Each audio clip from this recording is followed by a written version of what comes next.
goal, Chris Billy, Huddersfield Town. The most famous goal of Chris Billy's life. Is this the moment for Lee Fowler? It is. Take your place in Division 2, Huddersfield Town. And Steve Simonson's boots now.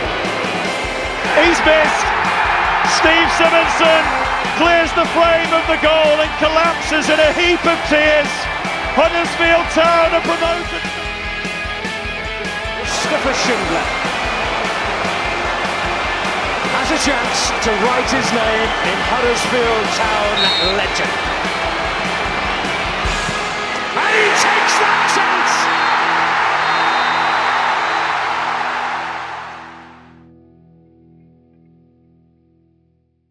See into the trees, ladies and gentlemen. Welcome to the warm-up, episode 41. Huddersfield Town take on Nottingham Forest this weekend in a battle of the roses, but who will be top of the tree at the end? Joining me, your host, Brady Frost, to preview Huddersfield's latest match, is the boy with a thorn in his side. It's my co-host, Josh Phillips. Josh, how are you? Good evening. Very well, thanks. Have you missed? Obviously, I've been away for a week. Did you miss me? Oh, like you wouldn't believe, mate. So much that we didn't bother doing one for Blackpool. That was it. We were too busy enjoying it, mate. It was, the win, which I'm sure we'll talk about. Will. Absolutely. Anyway, hopefully this pod will go down better. Joining Josh and I is someone who is turning over a new leaf in his professional life. It's Mr. Tom Bradshaw. Tom, how are you? Yeah, that was a good one, that, Brady. Yeah, I'm all good, mate. I'm all good. Completely freelance now in my ventures. So, new leaf and all that. Exactly. And I kind of put you on the spot there, but you mentioned there might be some exciting things and people need to keep their eyes peeled. Well, yeah, I'm sure if any town fan likes my kind of artwork, they'll already follow me. But just, yeah, if town fans keep an eye out, there'll be plenty of town-related artwork coming in the next few months, I think. So keep posted. Oh, well, I'm excited to hear that, mate. But enough niceties, because it's time for Trash Talk. Oh, just settle it down, play on. Can we settle it down?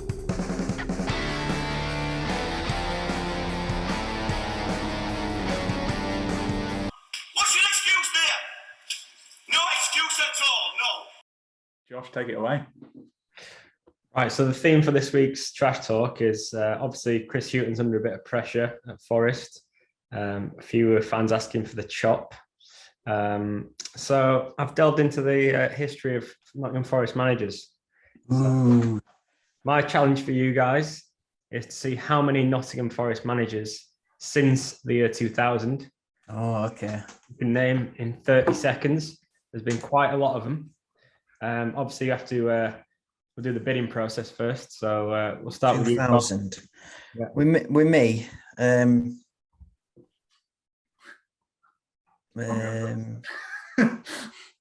I think I could probably name 5. 5, solid. Brady, are you going to increase the bid or are you going to call him out? I think I could probably name 6. 6. Tom, what are you saying? I don't think I can name any more than 6, but I'm just trying to wrap my brain. I'll call him out, Josh. Let's see if he can do it. If he's talking trash. Okay, Brady. Can I start the timer? Oh, It was 6, wasn't it? Yeah. yeah. Yeah. I was completely bluffing there. Yeah. Well, we'll see. They might come to you now if you type it in quick enough. So All right. Is the current manager included or not? Yeah, I'll be kind. Oh, okay. Yeah. Okay, so you have to name 6 Nottingham Forest managers. Your time starts now. Chris Hughton. Yeah. Sabri Lamouchi. Yeah. Billy Davis. Yeah. Steve McLaren. Was he manager of Forest? Yep. So that's 4. So hang on, 2 more. Oh no. 10 seconds left. No, got nothing. 3, 2, 1. Oh, Karanka. Yeah. Yeah. I'll let you have that, but it's still not 6, I'm afraid. Yeah. So Tom wins. Did you have any of them, Tom? I'll take you through some of the answers you could have had. Did you say Martin O'Neill? No, I did. Oh. Mark Warburton. Yeah. Dougie Friedman, Stuart Pearce, Alex McLeish, Steve Cottrell, Colin Calderwood, Mick Harford, Joe Kinnear, Paul Hart, David Platt. There's quite a few others, but some of them got tricky names, so I didn't say them. Tom, did you have the five that I had? I'm going to say yes for the audio, but my internet went really funny, so I only heard you say Chris Hughton. Okay. I mean, I lost, mate, so that's all I basically said. Fair enough. I'm my own worst enemy in this game, Josh. I did the same with Hartrick. I went big, and he didn't have any, did he? Yeah, I think you you said you were bluffing, didn't you? But maybe you need to try a new tactic next time. It's clearly not working out for you. Yeah, need to go back to the drawing board, put in the hard yards on the training pitch. Anyway, let's move on to some insight, because we seem to have a habit of recording episodes when matches are happening. So we are recording this as Forest are going to take on Middlesbrough tonight, Warnock versus Hughton. But at the time of recording, Forest are bottom of the table, and they're yet to win a single match this season. And as you mentioned earlier, Josh, Chris Hughton is under pressure. So just a quick one in terms of lineups. They tend to, we'll get into a bit more of the tactics, but had a quick look. They tend to line up in either a 4-4-1-1. I can do maths, or a 4-2-3-1 formation. And quite interestingly, in all the games they've lost, it's only been by a single goal, and they've not been particularly high scoring games. So it could be a bit of a tight affair on Saturday. But Tom, I'll come to you, because last season a town win against Nottingham Forest cost the Forest manager, Sabri Lamucci, his job. Do you think obviously it depends if he hangs on for if he loses to Borough, but do you think it could be the same? Do you think a town win, if it was to happen, would cost Hughton his job? Yeah, I think it could be. Well, I agree. He might not even be there. He could not even be there on Saturday potentially, because he was supposed to go in there and change their fortunes around. He kind of looked like he was starting to do it last season, and then they had a bit of a rubbish end, and then the start of this season's just been terrible. It's like, I mean, I've got a friend who's a Derby fan, and he can't believe it. Like, they thought they were going to have like the worst season ever, and like their biggest rivals are already bottom with 1 point or whatever it is. So I think he's under lots of pressure. Yeah, definitely. That's interesting. Josh, did you do a little recce on Forest? Was there anything you picked up? Yeah, I actually had a chat with a couple of Forest fans for one of their podcasts at the weekend. And during the podcast, they were kept checking the phones to see if he'd been sacked yet, and that was after the Cardiff loss. I saw a bit of that game, and it just felt, watching on TV anyway, the ground just felt really flat, and quite a bit of apathy seems to have set in amongst the fans. And if you have a look on Twitter, it's very hard to find a Forest fan who wants Hughton to stay. So I think, it really does depend on the result tonight, doesn't it? Another defeat, and it's hard to see him in charge on Saturday, which might not be the best thing for town. Clubs often have a habit of a new manager bounce, or interim manager bounce after the sacking. So I think for town, a draw would probably be good tonight. No, I agree, and I suppose that's going to be interesting when we come to the team selections and stuff, because, like you say, we could be lining up against the Hughton side, or like you say, they could be reinvigorated, which could cause top problems for town. Who did you pick out as a key player then, Josh, for Forest? I've gone for James Garner, on loan from Man United. He's someone that town were actively pursuing in the summer, not the summer just gone, the one before that. He ended up going to Watford, played there for half a season, and then they terminated his loan because they changed formation and they couldn't fit him in. And then he went to Forest at back end of last season, and he really impressed there. And he's rejoined Forest again for this season, and that was very welcome signing, well received by the fans. He typically plays as what you'd call a number 6 position. He's very comfortable receiving the ball from defenders. He's got a good pass, good vision. So for me, I think if we're going to stop the supply from Forest, it's going to come from him. He's also got a good long distance shot on him, and he can take a good free kick as well. So I think he's the one to watch for me. That's a great shout. He's a player I thought Town would be, like you said, when they were linked to him, I thought, oh, that'd be great line signing to bring him in. So no, that's a great shout. Tom, who have you singled out for Forest? Mate, I haven't really singled him out because he's particularly playing well or he isn't really doing much at the moment, but he's one of those players that I think he just needs to get going there because he's got loads of potential. I think Lyle Taylor, how kind of strong and rough he can be up front. He really gives it a defender. Do you know what I mean? I remember when we played them last season at home, and Critchell actually did really well against him to see how young he was, but he was using all the kind of, he's not an old striker, but he was using those kind of tricks against a young lad. So I'd say I think you just got to watch him at all times, because if he can get going, he's going to cause problems. But they just look like a big mess. From what I hear, they've just got too many players that they can't get rid of. They've still got players that they're trying to get rid of.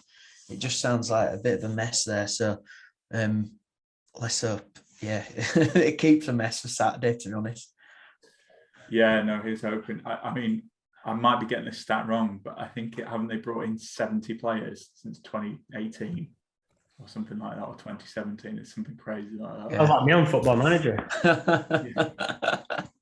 Yeah, as soon as anyone turns 30, gone. That's my Football Manager style. No, I think they're two really good picks there, lads. I've gone for Philip Zinchenko. I hope I've pronounced that right. But funny enough, from Watford, he's joined online from Bodo Glimt, who are a Norwegian side. They won the title and he scored 20 goals in the title-winning season. It was a bit of not quite a Leicester victory, but it was a big shock, and he was kind of at the heart of that. And this is more like an eye test thing rather than doing the stats, but he's kind of always caught my eye when I've seen him. I've got to be honest, I don't watch every single Forest game, and I'm sure if a Forest fan we're catching on this, might disagree, but he plays on the right in depending on what Forest play, either the 4-4-1-1 or 4-2-3-1, and that I think could be quite an interesting matchup with Toff, because we know how much Toff likes to get forward. So I think it could be a bit of an interesting one to watch, and he might, thinking, if we look ahead, thinking how Forest might set up, obviously it depends if Hughton's there or not, but Hughton tends to play it a bit safe, so he might be focusing more on the defensive duties and keeping Toff at bay, or exploiting the space he leaves in. So that could be an interesting one. Look at that solid analysis from us all there. Tom, we've not really talked about Huddersfield Town. They won 3-0 last night. Bloody hell. What is it like? We're not. Is it 4 points off top? 3 points? I can't believe it. Yeah. Is HMS Pistol League up and running? I'm not getting too carried away yet. Just because last season, I remember not feeling we were going to go up last season, but we had a really good start last season. And I've just kind of tentatively been like, let's just see how it goes. Give it 2 months. Yeah. See if it won't repeat itself from last season. But I was really impressed last night. I thought we handled the pressure really well in the first half. I thought Blackpool were actually quite good. They actually played some really nice play. They got in your face and they were really aggressive. But we handled it. And then that second half, we managed that second half so well. It was amazing. Some of the passing, the way we defended, doing the attacks at the right time. That Hogg goal, Lewis O'Brien chasing their centre-back down into the corner and winning the ball from that was absolutely amazing. So, I don't know, man. Who knows? Stranger things have happened. Well, this is it. And, Town have been on the lucky side or the miracle side of things before. Who have you picked out from Town as a key player for this game, Tom? So I've gone with Hogg, I think, because I thought he, especially in that second half last night against Blackpool, I just thought he managed it so well. He was picking everything up perfectly. There was one point, right? I think it was Blackpool had a corner just after we scored the first, and Thomas didn't mark his man or something. And Hogg went absolutely berserk at him. And I just think once he's on it and he really wants to win a game and he keeps everyone in line. And after Thomas kind of got that telling off, he was back up and around the pitch and running, chasing every ball down. So I just think if Hogg's on it, Hogg's playing well, he's making sure everyone's in line, then you're laughing, really.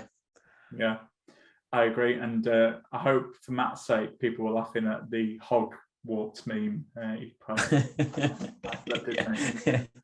That took me a bit longer to than I'd like to admit as well. It was a long day. Josh, it's nice watching Town, isn't it? Very nice. Yeah, as you say, the first half, I thought Blackpool really combative.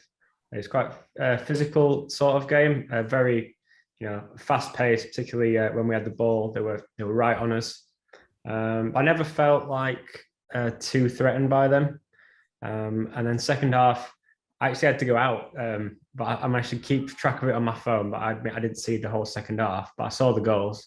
So yeah, really impressive.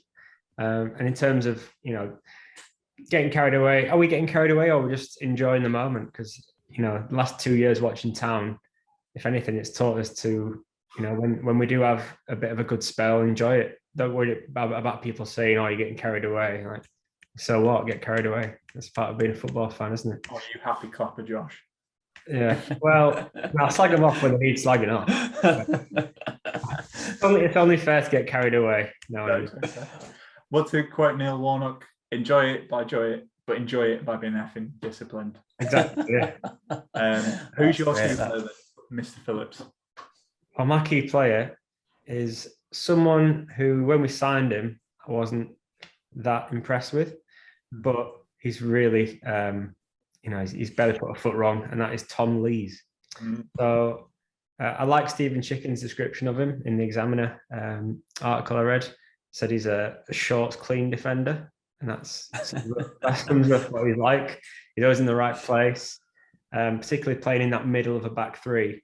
His reading of the game is very impressive, and I just think he quietly goes about his business. Like, I'm not comparing to Schindler, don't worry, but in the way Schindler used to, when he first came in, you don't really notice him that much, but he's always in the right place, and he senses the danger. So yeah, for me, I think, as you say, Lyle Taylor's going to be up front for them. So yeah, I think Tom Lees is going to be the man to primarily do the job of keeping him quiet. I think that's spot on, that, Josh, because last night I thought, didn't really realise he was playing, but every time I did, it was like, oh, he's doing great. Do you know what I mean? It's probably the kind of best kind of defender you need, isn't it? Just sometimes. I think in last season in particular, we noticed who the defenders were for all the wrong reasons. So it's nice. It's nice to not notice a defender sometimes. Yeah. Well, you heard it here first, listeners. Josh Phillips exclusive. Tom Lees is the new Schindler. Post that on Twitter. See how that goes down. Yeah, well, you guys have picked two kind of defensive-minded key players there. I have gone for an attacking player because we're on a high 3-0 win. I've gone for Daniel Sinani. I think we've been talking a lot about Sorba Thomas, praising him quite rightly.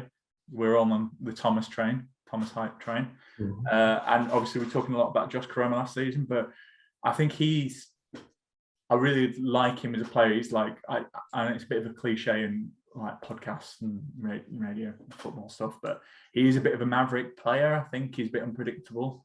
And we've seen, Thomas, obviously he wasn't going to carry on this amazing, assist every game, although we still look threatening.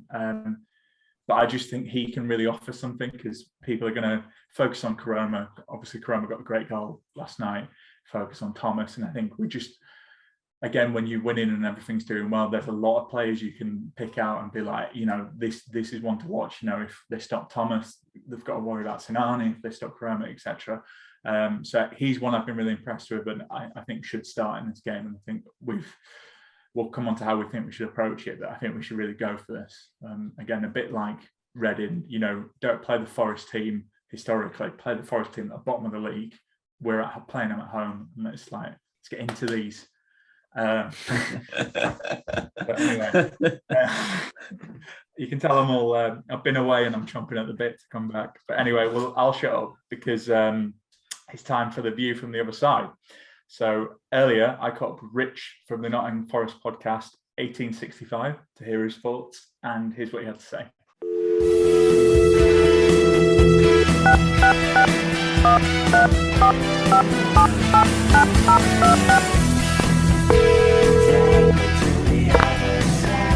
We're sorry, your call cannot be Hello, no one is available to take your call. Please leave a message after the tone.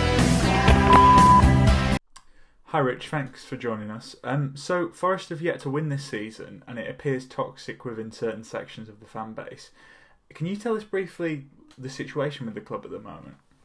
Hi there, and thanks for having me on. What I'd say is that Forest, we haven't won a game yet. Carabao Cup doesn't count. But the thing that is most alarming is that the poisonous atmosphere. You've asked the question, is it in certain sections of the fan base? And actually, the ground is as bad as it has been since Gary Megson was the manager, which is 15 years ago, and is widely regarded as being the lowest ebb in the post-Clough era. You asked about the situation with the club. To be honest, we don't know. You never know what's going on in a football club, do you? We do know that the owner, Mr. Marinakis, is based in Greece, and he doesn't run things on a day-to-day basis. We do know that the previous chief executive is still on the board, but we don't know exactly what his role is. We assume it's negotiating business deals and so on, because apparently he's a very good negotiator. And we do know that we've got a new chief executive who's a football man, Dane Murphy, who was at Barnsley for 2 years. And what we don't know is whether that current chief executive actually believes in Chris Hughton and the way he plays. Certainly it seems as though the players signed in the transfer window probably weren't Hughton's signings. The real talisman of this Forest side is probably Joe Worrell. You know him, number 4, plays at the back, warrior centre-half. And now we've got another warrior centre-half alongside him in Scott McKenna. And they are kind of good players. They're being, again, let down by the midfield because they're not getting a huge amount of protection. Max Lowe has made a really good start at left back, and in his debut, Jed Spence played well at right back, but he couldn't play against Middlesbrough because it's his parent club. So back four wise, we're probably okay, but the back four are getting exposed, and I think that's partly to do with the tactical approach.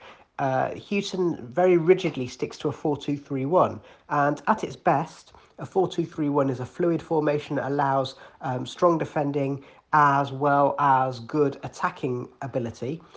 The way it's played at the moment is far too rigid, so James Garner and Ryan Yates just aren't able to protect their defenders, and certainly the wingers, Zinkernagel, Brennan Johnson, sometimes Alex Myton, sometimes Joe Lolly, they aren't able to protect their fullbacks. So anyway, I've gone off topic because you asked about which players are worth keeping an eye out for. So let's talk about Zinkernagel, a player who's very talented, clearly in terms of ability, he's a cut above.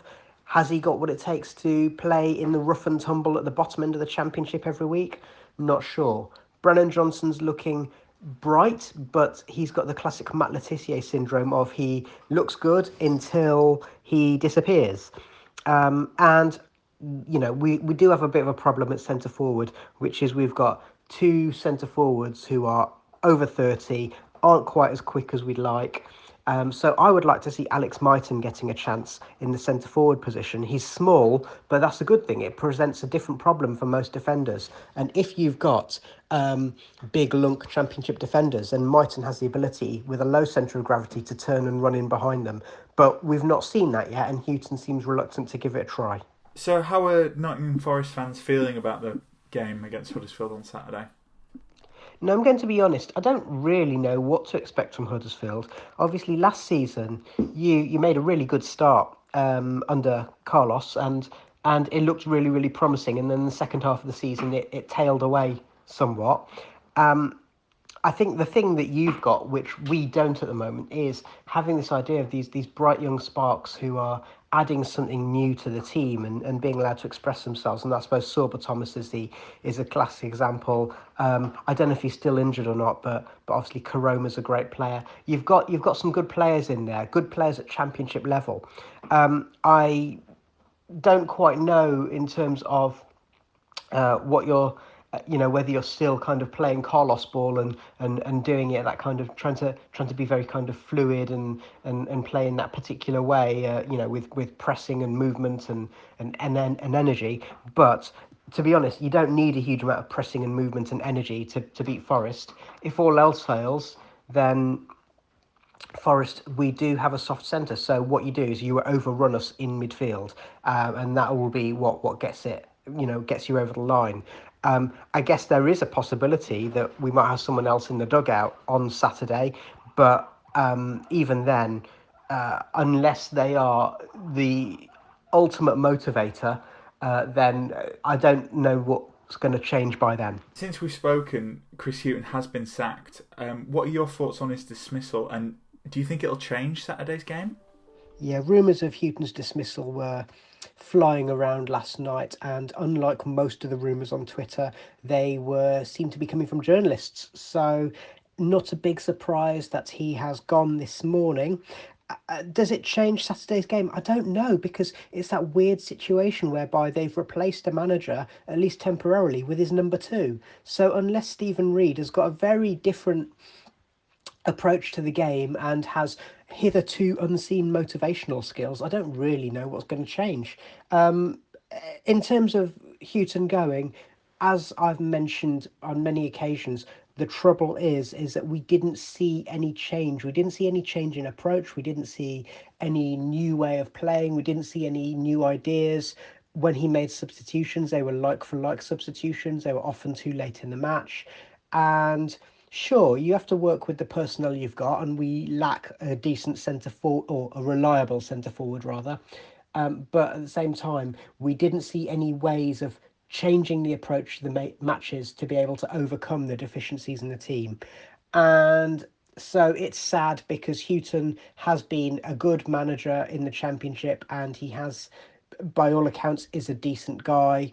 And the statement from Forest basically was very effusive in thanking him for the work that he's done. But there you go. We shall see what comes next for Forest. Fortunately for you, it's unlikely that a managerial appointment will be made before the weekend's match, and we'll just have to see what happens after the weekend, because the new manager, whoever it is, has got one heck of a job in turning things around, and they need to be somebody who's able to approach things from the front foot, both in terms of tactics and motivating the players who are sorely lacking in confidence. Okay, so we've heard from Rich. Now, Josh, I noticed Matt made a Back to the Future reference for this section last week. I was going to finish that sentence, and then I stopped halfway through. Why don't you take us up to 88 and take us back in time? A backpack full of memories. Right, so for this week's Back in Time, I've gone back to 2007. So a little bit further back than we used to going. So Town v Forest ended in a 1-1 draw at the Galfarm Stadium, as it was then, in front of 10,994 spectators. And the reason I picked this game is I remember, so the Town goal scorer was Danny Cadamarteri. He put us 1-0 up in the 67th minute, and then instantly got sent off for celebrating in the crowd. So he got a second yellow card. Off he went. And then Chris Commons grabbed a late equaliser for Forest. Interestingly, Wes Morgan was in the Forest lineup. Also, Neil Lennon was in midfield, and Grant Hall up front. I remember that season Forest were like heavily team that. Yeah, to go up, and I think they did. But yeah, the Cadamarteri incident is one that sticks in my mind. I always think of Cadamarteri. Have you seen the Warner documentary at Sheffield United? Where go get in the bath, Danny. Yeah. Oh, that's mad. Neil Lennon. Yeah. Oh God, yeah, that's it. Yeah. Very good meet. I enjoyed that. I mean, I Cozzy, it boils Cozzy's blood when I mention his name, but Fraser Campbell, I mean, last season, that goal was great. Don't know. That's a positive memory. I don't. Yeah. Sorry. Oh yeah. Yeah, it was. Oh, at home. Yeah, it was good. Yeah. Sorry, I realised I should have clarified the home game last season. Good. You talked about it was performance. spectacular. Campbell's goal. Yeah, it was some finish that. We won the away game as well, didn't we? Was that the one where Aaron 2-0. Yeah, that was Kuna's second, wasn't it? Where he smashed it, and people were like, "Oh, keeper should have saved it." But he just absolutely levered it. So we've got some good memories against Forest. We've also had a couple of hide-ins. 6-1 away, Mark Robbins' first game, and also 5-1 away, and that was Jacko's last game. Oh, Jacko. He's all right now, though, lads. Yeah, he is. We're not bad. We're not bad against Forest, though. I think, especially the last. I had a look, Josh. Last 2 of our last 10 games versus them. We've only lost 2 of our last 10 versus them. So it's not bad. Not bad start. Yeah. And they were both away. Yeah. Hashtag insight. Look at that. Anyway, we'll get out of the DeLorean and we'll move on to another section. It's everyone's favourite. Return to the neck. Christopher Schindler has a chance to write his name in Huddersfield Town legend. De Platter's got the better. Yes! And Laurent De Platter scored! What a goal, Aaron Moy! An absolute thunderbolt delivered all the way from Australia. Return to the match. Bring us a player back, to keep the vibes going, and we can. This is a tactical one from me tonight. So the player I'm going to bring back is purely so he doesn't score against us on Saturday. So I'm going to bring Joe Lolly back. Oh, nice. Just because how many times do we lose a player and then they just score against us? That's the only reason. I really like Joe Lolly, but yeah, that's the only reason. He can sit on bench for us on Saturday. But there you go. Do you guys? I like that as good tactics. On a side note, do you know Joe Lolly's a massive Aston Villa fan, and he's one of the top forum contributors or something? Yeah. I knew he was a massive fan, but I didn't know how involved he was. I don't know if he still is, but I remember. Yeah, I know he's a big fan. I think he scored a few times at Birmingham, didn't he? Yeah. I think he enjoyed that. And he's massively in Football Manager as well. Yeah. Yeah, like proper football fan. But he wanted to go, didn't he, to Villa? They apparently wanted him when they were in the Championship still, I think. Right. Or maybe their first year they went up. But Forest wouldn't let him go, which I think was a bit heartbreaking for him, because surely that's his dream, isn't it, playing for Villa? But that's when he was on it, but he seems to have kind of dropped a bit, doesn't he, last few months. I noticed he was on the bench the other day. I don't know if that's because he's come back from injury or something, or he's just out of favour a little bit. But you don't hear as much of him. Like at one time, he was thought of as one of the best players in Championship when he first went to Forest. Yeah, he tailed off a bit.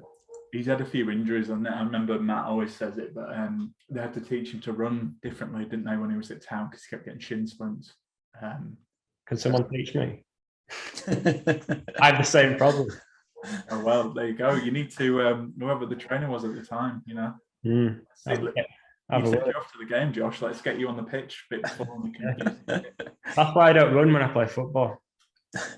Well, that's a good excuse. Because I'm a lazy, so that's fine. I'm dictating the play. I'm the organizer. Nice. Anyway, who have you picked, Josh? Have you picked an organizer type player for this? Absolutely not. But I've picked someone that didn't like running too much. I've gone back to my childhood a little bit. because I think on Saturday I've got a feeling we might need a late goal. All right. So that's my thinking behind this selection. Someone that's going to come on and just grab us that goal in the 90th minute, which is why I've gone for Mr. Pavel Abbott. Oh, nice. Yeah, someone who, didn't really do too much else, but, if you send someone on to score a goal, he's your man. He's quite a popular figure with Town fans, so it'll be interesting to see how the poll goes, if you pardon the pun. You don't want us to pardon that. You want us to acknowledge it. Yeah. Well, it wasn't intentional. But, no. I just really liked him. I think he fell out with Jack towards the end, didn't he? But he's growing up. He was a goal scorer along with Boothie. So yeah, go on, Pav. Like it. I've got to be honest, lads. I've got to this bit of my notes and I forgot to pick anyone. So I'm going to freestyle it. Scored that great goal last season, absolutely smashed it in. So I'm going to go for Bacuna. Bacuna on a good day. I don't know. I think we've got more bit of quality in more areas. So I wonder if he, like Bacuna, ironically might have been quite good in this team. It's good of you to concede the poll, Brady. Exactly, mate. Well, no. Yeah. You might get a lot of stick for this one, Brady. I needed to prep. I'm going to go Bacuna. Why not? A very much a what if player for me. Still could do good at Rangers and cool watch interestingly, but there we go. Anyway, we're the boss in this scenario. Although Carlos is doing well, he's got a few wins under his belt. We're kicking him out, and we're going to be in the dugout. Tom, you are the guest, so guests always go first when it gets to this section. So how you lining up, mate? Almost. I think this is what they played last night, but pretty much similar to that. So for kind of a 4-2-3-1 going on. So Nichols in the sticks. Yeah. Then you back for Toffolo, Pearson, Lees, and Caldwell. And then Hogan and O'Brien kind of in front of those two. And then a free of Karoma, Sinani, and Thomas. And then I'm going to swap out Danny Ward for Odebeko. Oh, Meepo. Yeah. Nice. your new lad from West Ham. Let's give him a start up front, I think. Nice. Yeah. I think that's good. Are you just not, the reason you're taking Ward out, are you not really impressed with what he's been offering?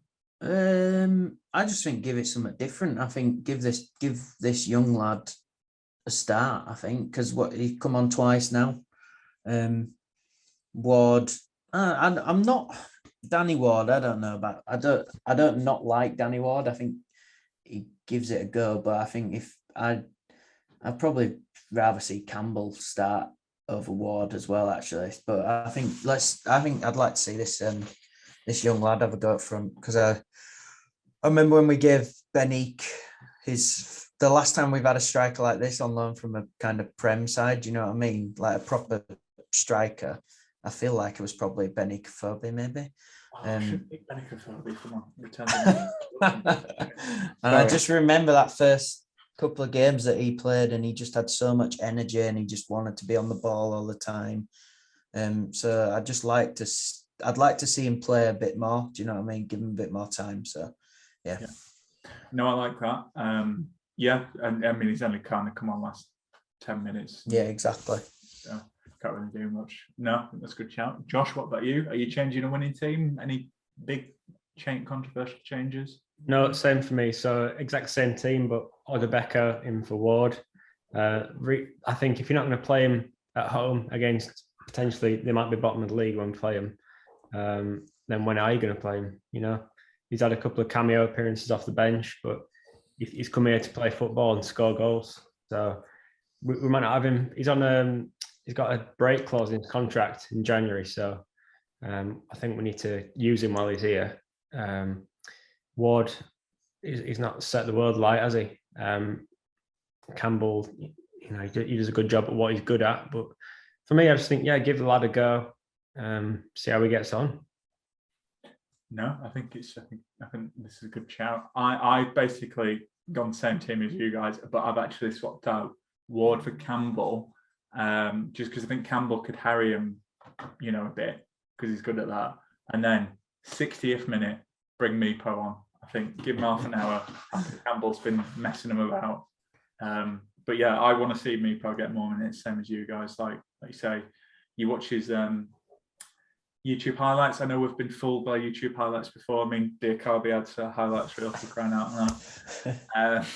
But I keep watching those now and again. I watch I'll type in Dear Carby or Mbenza highlight reel just to see can they actually play football. Less so at Mbenza, we did see a little bit from him. But Dear Carby, I'm still to be convinced that he can actually play football, to be honest. So I do sometimes have a little watch of them. What a shocking revelation there, Josh. Is there a particular time when you do it, when you're having a bad day and you're just like... just to cheer myself up a bit. Just glad that he's gone. He wakes up in shock at 2:00 in the morning. He's like, oh, well, did he actually play for Town? Gets on YouTube. It's more like I've been a YouTube hole, when it's he's clicking on random videos. Yeah. Dear Carby must have a highlights reel. He's got an actual highlights reel. Is that video of him doing his interview in the kitchen on YouTube as well? No, I've not seen that. You could go on, Brady. Go on, Tom. I don't remember this. You're gonna say, Josh, do you know what? It was pretty much almost when he joined, and he did an interview with some random paper. It might have even been the Sun, to be honest. And it was an interview in basically Josh's kitchen, him and an interviewer. Might have been your kitchen. You might have been out, Josh, one day, and he was in there. And it was him basically slagging off Wagner and not getting picked and stuff. Oh, really? Oh, yeah. I remember the interview. Yeah. Wow. Yeah. I remember the content of it. I don't remember the kitchen. Yeah. That's convenient, isn't it, Tom? You called him out about his kitchen. He's like, I don't really remember the kitchen. He's actually still your roommate, Josh. He do well to have had an interview in this kitchen. It only got built last year. Oh, sorry. I was going to say such a partridge thing, but if Dear Carby's your roommate, which Town player would you like as your roommate? But I think we should do that as a separate pod. No, I want to answer. All right, go on then. I thought you had to get off, mate, but go on. Yeah. Okay, we'll bring that back for next week. Okay, we'll save that. That's what we call a little tease for the listeners. They can hear that next week. That's good. You can make a new feature out of that. Yeah. Get Matt to do another jingle. Exactly. He loves his jingles, does Matt. Okay, lads. Clear we're all in a good mood, but we're going to have to finish off with how we see the game going and some match predictions. I know Town are winning, and I mean, you won 3-0. I'm just going to say it again. We won 3-0 last night. But Tom, come on. How do you see this game going on Saturday? And what's your score prediction? The Town pessimist in me says we've done really well against them we've beat them at home. We've just seen their bogey team away at the moment. So for the last few years, so they're due a win. But I am confident that we're going to get a 1-0 win on Saturday. Lovely. Who's scoring? Let's. I'm gonna go Pearson again. He's gonna go away with our top scorer this season. Set piece, Pearson. I don't know about you, lads. I think it's really funny how we were and I'm not complaining because God knows we've not had many wins to talk about over the years. But I love how it's attacking football, and then we're just centre back at a corner. Yeah. That's what we really want. Such running passes leading to a goal. Yeah. Yorkshire lad getting on the Anyway, Josh, how do you see the match going? We're just touching on that first of all. Often we overcomplicate football, don't we? But if you get a good set piece taker and someone like Pearson, it's just simple, isn't it? Just whip it in, get his head on it. It's a goal. Simple as that. But yeah, I'm going 1-0 as well. And I'm going to say, I think it will be a late winner. I think they might frustrate us. The crowd might be getting a bit oh, come on, we need to win this game against, they're there for the taking, and it might be a bit of a struggle. But I think I'm going to go for Odebeko to get off the mark. I think he probably will come on as a sub, even though I picked him to start, but I think he will be a sub. I think he'll come on and just bundle one in. It won't be great finish, but they'll get the job done, and it'll be another 3 points on the board. That's what I'm going for. That is a great shout. I've basically done a bit similar to you there, Josh. I've gone for a 2-1 win for Town because I think it's going to be like 1-1 for ages. I feel like they might just get a random goal. And I've gone for Meepo to get the winner. I'm going 2-1. I'm going Meepo to get the winner as well. And I think the goal scorer. The other goal scorer. Yeah. I think Tom Lee's at a corner. After a Pearson flick on. Yeah. Pearson will head it on the post again and Lees will head it in. Mainly so I can see Tom Lees' goal gif again. That's one of my favourites. It's just a very casual, yeah. For the listeners, it's the most I can't be bothered doing this fist bump. So yeah. Half-hearted. That's the right word. I think Hogs was amazing last night to see that. That was great. Just walk on and walk off. They're the more. This is if Town listen to this, Town social media admins listen to this. I want more half-hearted goal celebrations. Sod the sunglasses. I just want. They really can't be bothered because it's more entertaining. But anyway, we'll probably be chatting long into the night because we're just all giddy after Town winning last night. So we'll see how we get on. And Josh and I will be back next week to preview the next match, which is Swansea, I believe. Yep. So, thanks, Josh. Thanks for listening. As always, this episode is sponsored by Magic Rock. I will be at the tap room on Saturday. You can come say hi if you want. That's an open extension to everyone. If you want to avoid it, come and shout abuse. Just go along anyway. So we've got the 10% off with AHTTC10 code in the checkout. Anyway, take care, lads. Thanks for listening, and we will see you next week.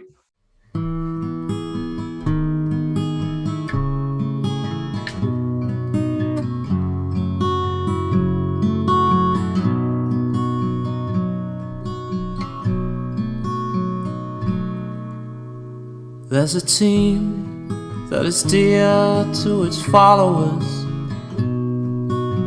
The colours are bright blue and white.